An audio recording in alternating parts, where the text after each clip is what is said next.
Lo que la lección trata de mostrar es que el liderazgo puede conducir al pueblo para el bien o para el mal, a la vida eterna o a la muerte eterna. Esa es la responsabilidad que el líder tiene en las manos. Cualquier persona que ejerce un cargo de liderazgo, pues un día será responsable a Dios por lo que hizo con el liderazgo que recibió. Sin embargo, todos aquellos hombres bíblicos que están en el estudio de la parte del domingo especialmente, todos ellos ejercieron influencia sobre sus liderados. El mundo y la iglesia necesitan líderes. Siempre fue así. Existen desafíos en todas las áreas de la vida. Las cosas solo cambian cuando existen líderes soñadores, capaces de transformar las circunstancias y de superar las dificultades. Es necesario en la iglesia formar líderes que influyan y que transformen vidas. Hombres y mujeres capaces de hacer soñar, capaces de conducir a las personas a horizontes infinitos. La más completa definición de liderazgo que yo encontré a lo largo de mi vida es la siguiente. Liderar es ejercer una influencia que inspire y lleve a las personas a la acción, consiguiendo de ellas el máximo de colaboración y el mínimo de oposición. La palabra clave aquí es influencia. Liderar no es ordenar, determinar, dirigir o coordinar. Liderar es ejercer una influencia positiva de modo que las personas se sientan inspiradas a hacer las cosas. Que las personas no hagan las cosas simplemente por obligación o por conveniencia, sino porque quieren hacerlo. En todos los lugares se encuentran personas que ejercen influencia positiva sobre las otras. No necesitan ser colocadas en una posición de liderazgo. Son líderes por naturaleza. Por donde pasan, esas personas dejan huellas. Esa es la marca distintiva de su liderazgo. Esas personas llegan a tu vida, a tu círculo de acción, a veces solo por un momento, y nunca más tú serás el mismo. Algo sucede. La influencia que esas personas ejercen en tu vida te enseña, te desafía y te inspira. Eso ocurre en la familia, en el trabajo, en la iglesia, en la escuela, en el campo de deportes y hasta en la calle. Ahora, querido, es trágico suponer que alguien que ha sido elegido para un cargo de liderazgo sea necesariamente un líder. Las empresas, las instituciones e inclusive en la iglesia, a veces se confunden las cosas. En lugar de tener un líder, tienen un pequeño dictador. Y esas personas, dictadores, dan rienda suelta al orgullo, a la soberbia, a la vanagloria. Hay muchos sargentos, capataces y jefes con el nombre de líder. Si eres una persona temida y obedecida, pero no amada, no eres un líder, eres apenas un capataz. Los verdaderos líderes son amados, admirados y seguidos. Su liderazgo no tiene nada que ver con el cargo que ejercen, sino con la vida que viven.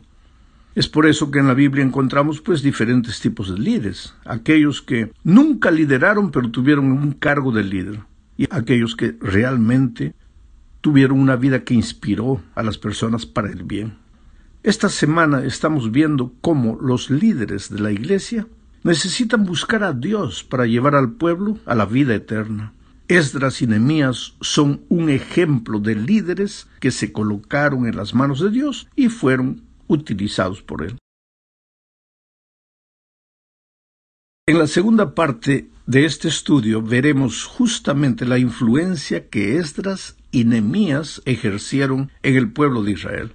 Es innegable el hecho de que Esdras y Nehemías tenían una firme relación con Dios. Si tú ves ambos libros vas a encontrar una enorme cantidad de veces que se menciona ayuno, oración. Eso quiere decir que esos hombres eran espirituales, no hacían nada sin consultar con Dios, sin tener la seguridad de que Dios estaba en el comando de sus acciones. La nación en aquellos tiempos caminaba con Dios bajo el liderazgo de estos hombres. Pero asimismo no todo era perfecto. Su orientación en la vida era hacia Dios. Por otro lado, el hecho de que hubiese gente que no fue cambiada por las influencias de Esdras, Nehemías, demuestra que, en última instancia, la fe de ninguna persona puede ser determinada por otra, por más influencia que el otro ejerza. La fe de una persona se determina por las propias decisiones, las propias convicciones. Grandes hombres fueron líderes que inspiraron, y sin embargo, atrás de ellos vino gente que parece que la influencia del líder no ayudó para nada. Piensa, por ejemplo, en los que tuvieron la oportunidad de ver a Jesús en persona, de escucharlo, predicar, caminaban con Jesús, presenciaron sus milagros.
Y finalmente lo rechazaron.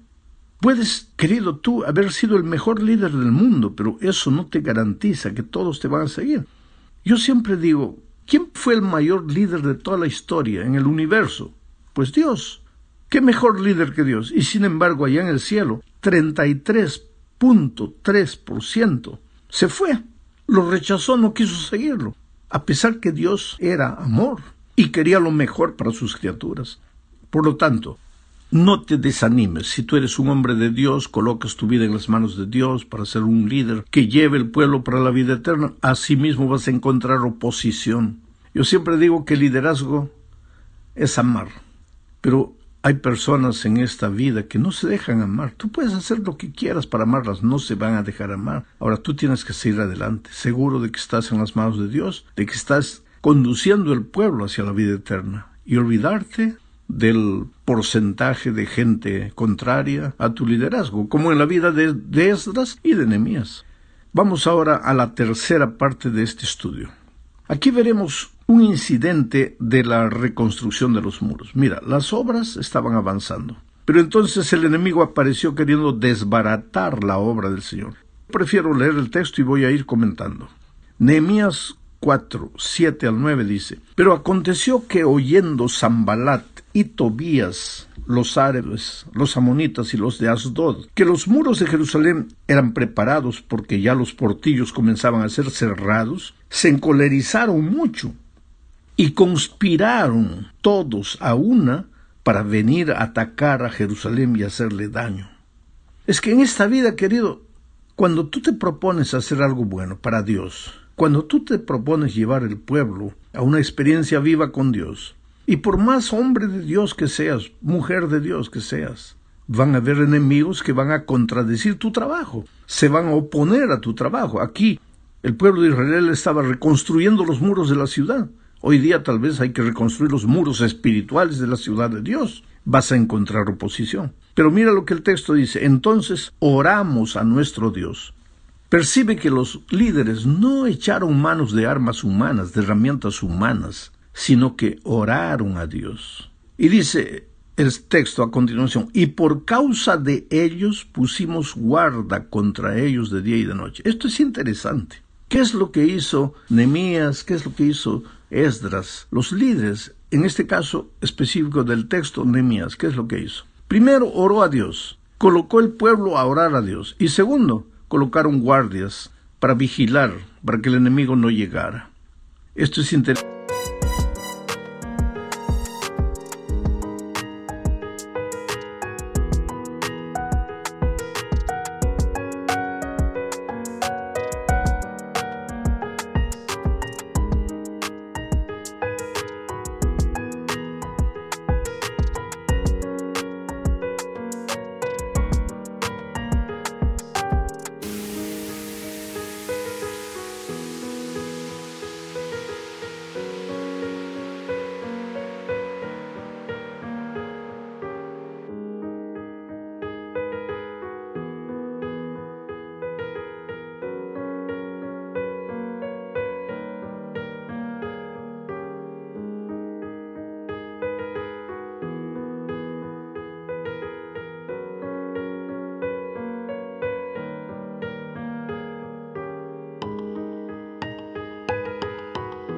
Interesante porque hay un refrán que dice: a Dios rogando y con el mazo dando. Es interesante porque eso es lo que hizo Nehemías. Mientras oraba a Dios, mientras rogaba a Dios, los guardias estaban vigilando. Y si tú lees todo el relato de Nehemías, verás que hay un momento en que el pueblo de Dios tiene en una mano el badilejo, no sé si conoces esa herramienta para construir los muros, y en la otra mano la espada.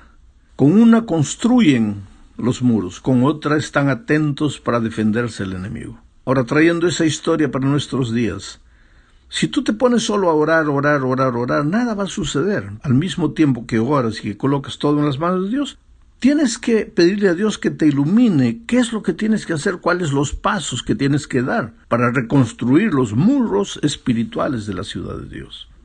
Vamos a la cuarta parte de este comentario. Hablemos ahora del propósito y la pasión de Esdras y Nehemías, porque un líder cristiano, si eres anciano de iglesia, si eres un pastor en la iglesia, necesitas tener propósito y pasión.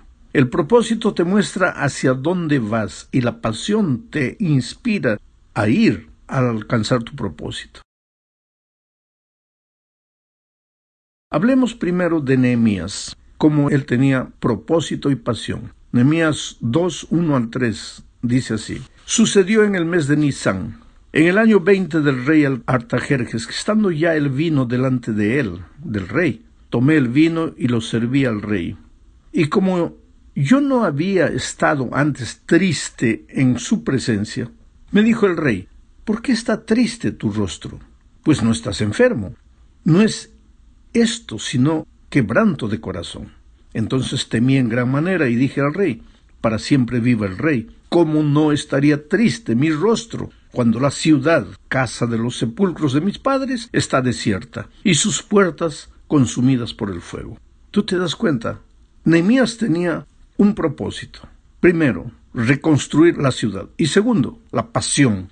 Él estaba tan empeñado en esa obra, veía la impotencia humana para realizar esa obra, quería viajar, no podía, estaba al servicio del rey y se puso triste. Esa tristeza no nacía de la depresión, esa tristeza nacía de la pasión, de querer hacer algo y no poder, querer construir algo y no tener los recursos. El rey percibió la tristeza en su rostro, le pregunta: ¿por qué estás triste? Y él dice: ¿cómo no voy a estar triste? La ciudad de mis padres está destruida y yo aquí. Y si tú conoces la historia, pues a raíz de eso, el rey autorizó a Nehemías a ir y cumplir con su propósito. Nehemías tenía propósito y pasión. Ahora hablemos de Esdras. Vamos a leer el texto, Esdras 7, 8 al 10. Dice: y llegó a Jerusalén en el mes 5 del año 7 del rey. ¿Quién llegó? Esdras. Porque el día 1 del primer mes fue el principio de la partida de Babilonia. Y al 1 del mes 5 llegó a Jerusalén. No te preocupes por estas fechas, no. Trata de sacar la lección importante. Pero estoy leyendo el texto y estoy leyendo las fechas. Bueno, llegó Esdras a Jerusalén, estando con él la buena mano de Dios. ¿Por qué? Porque él era un hombre de Dios, había colocado su vida en las manos de Dios, había pedido la dirección de Dios al viajar para Jerusalén con el propósito de reconstruir la ciudad. Ahora sigo leyendo el texto, dice: porque Esdras había preparado su corazón, pasión. ¿Para qué? Para inquirir la ley de Jehová y para cumplirla. Esdras no hacía las cosas por hacer, había bebido en la palabra de Dios. Ahí hay sabiduría. Si alguien tiene falta de sabiduría, pídala a Dios. ¿Dónde? En la palabra de Dios. Ahí Dios te orienta, ahí Dios abre las ventanas de tu corazón, tus ojos espirituales, para que veas el camino. Esdras era un hombre de Dios, había colocado su corazón en el estudio de la palabra de Dios, no solo para estudiarla teóricamente, sino para cumplirla y para enseñar en Israel sus estatutos y decretos. Ahora, poseído por esa pasión, poseído por el propósito, Esdras no fue simplemente por ir, no fue a hacer turismo. Nunca vas a llegar a un lugar determinado si no te propones primero, si no sabes en tu corazón a dónde vas. Tampoco vas a llegar al lugar que quieres si no colocas todas tus fuerzas, tu alma, tu corazón, tu vida.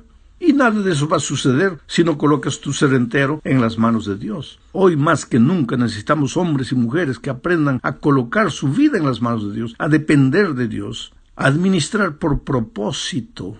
Cuando tú administras por propósito, no estás preocupado por detalles. Los detalles encajan. Tú vas a una meta que te has propuesto y colocas tu corazón en eso.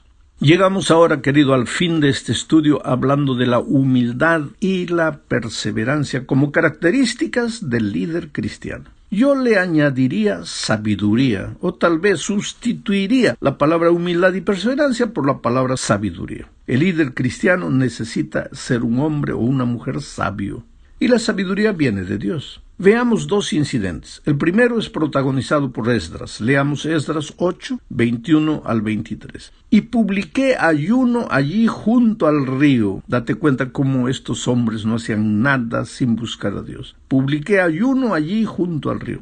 ¿Cómo se llamaba el río? Ahava. Publiqué ayuno allí junto al río Ahava, para afligirnos delante de nuestro Dios, para solicitar de Él camino derecho para nosotros. ¡Qué extraordinarios líderes! Ellos no escogían su camino, ellos escogían los caminos de Dios. Querían tener la seguridad de que no estaban haciendo simplemente planes humanos, sino que Dios estaba en el control de sus decisiones. Vuelvo a leer, y publiqué ayuno allí junto al río Ahava para afligirnos delante de nuestro Dios, para solicitar de Él camino derecho para nosotros y para nuestros niños y para todos nuestros bienes. Porque tuve vergüenza de pedir al rey tropa y gente de a caballo que nos defendiesen del enemigo en el camino. Porque habíamos hablado al rey diciendo, la mano de nuestro Dios es para bien sobre todos los que le buscan, mas su poder y su furor contra todos los que le abandonan. Ayunamos pues y pedimos a nuestro Dios sobre esto y Él nos fue propicio. Es interesante. Él fue al rey, pero no para pedir ayuda material. Porque el raciocinio de Nehemías es, ¿por qué yo pediría ayuda al rey? Entonces él podría pensar, ¿y dónde está tu Dios? ¿No proclamaste ayuno, no buscaste ayuda de Dios? Querido, ahora se necesita sabiduría para equilibrar la fe y para no caer en el terreno de la presunción. ¿Hasta dónde vas a orar y clamar a Dios? ¿Y hasta dónde vas a buscar a los hombres pidiendo ayuda? Eso solo Dios te lo puede revelar. Eso es sabiduría. Saber cuándo, saber cómo, saber dónde, saber en qué momento. Eso es sabiduría y solo Dios te puede dar sabiduría. El otro incidente está en Nehemías 5, 14 y 15. Leo. También desde el día que me mandó el rey que fuese gobernador de ellos en la tierra de Judá, desde el año 20 del rey Artajerjes hasta el año 32, 12 años, ni yo ni mis hermanos comimos el pan del gobernador, pero los primeros gobernadores que fueron antes de mí abrumaron al pueblo y tomaron de ellos por el pan y por el vino más de 40 siclos de plata, y aún sus criados se enseñoreaban del pueblo, que yo no hice así a causa de Dios. Aquí se está hablando del hecho de que la sabiduría te lleva a ser un hombre justo, a ejercer una administración justa. Justicia es lo que más falta en el mundo, porque lo que más falta es sabiduría. Ahora, justicia no es darle a todos por igual. Justicia es dar a cada uno lo que va a usar. ¿Te acuerdas de la parábola de los talentos? ¿Por qué Jesús, el propio Jesús, está contando la historia? En la parábola de Jesús, uno recibe 1, el otro 2, el otro 5. ¿Por qué? Porque Dios es justo. Y Dios conoce tu corazón y Él te va a dar de acuerdo a lo que tú vas a hacer, a lo que tú puedes hacer. Dios ha distribuido talentos, a unos más, a otros menos. Eso es justicia, es justicia. Haz con lo poco que has recibido o con lo mucho que has recibido lo mejor que puedas hacer, porque un día vas a dar cuenta a Dios de lo que has recibido. Que Dios levante en su iglesia líderes de Dios, hombres, mujeres de Dios. Yo creo que lo que más necesitamos hoy es aprender a depender de Dios. Y sabes, te digo una cosa, los golpes en la vida nos ayudan a depender de Dios, los fracasos, las derrotas. Por eso ahora que estamos llegando al final de este año, haz un balance de lo que sucedió en este año. Si las cosas te fueron bien, si sentiste la mano poderosa de Dios bendiciendo tu vida, conságrate a Dios, agradece a Dios, emprende un año nuevo con la seguridad de que tu vida está en las manos de Dios. Ahora, si las cosas no te fueron bien, murió un ser querido, fracasaste, perdiste dinero, estás enfermo, arrodíllate, clama a Dios. Oh, querido, yo creo que se aprende más de las derrotas que que de las victorias, porque en la victoria, cuando todo te sale bien, estás tan feliz que no te acuerdas de Dios. Piensas que todo te fue bien y punto. Pero cuando te fueron mal las cosas, ahí lloras solito. En la soledad de la derrota piensas lo que te ha ido mal, las cosas que tienes que corregir. Y entonces Dios te ayuda a capitalizar la derrota. Entra el nuevo año sin miedo. Estamos un año más cerca de la venida de Cristo. Este mundo ya está llegando al fin. Nuestro peregrinaje en esta tierra ya está llegando al fin. Oh querido, que nuestra oración sea: ora, ven Señor Jesús. Estamos cansados de luchar. Estamos cansados de peregrinar en este mundo de miseria. Podemos tener pan, ropa para comer. Podemos tener momentos circunstancialmente felices. Pero este mundo no puede durar más. Tenemos que llegar al fin. Este mundo no es nuestra tierra. Salimos de la casa del Padre y tenemos que volver a la casa del Padre. Que Dios te bendiga ricamente. Déjame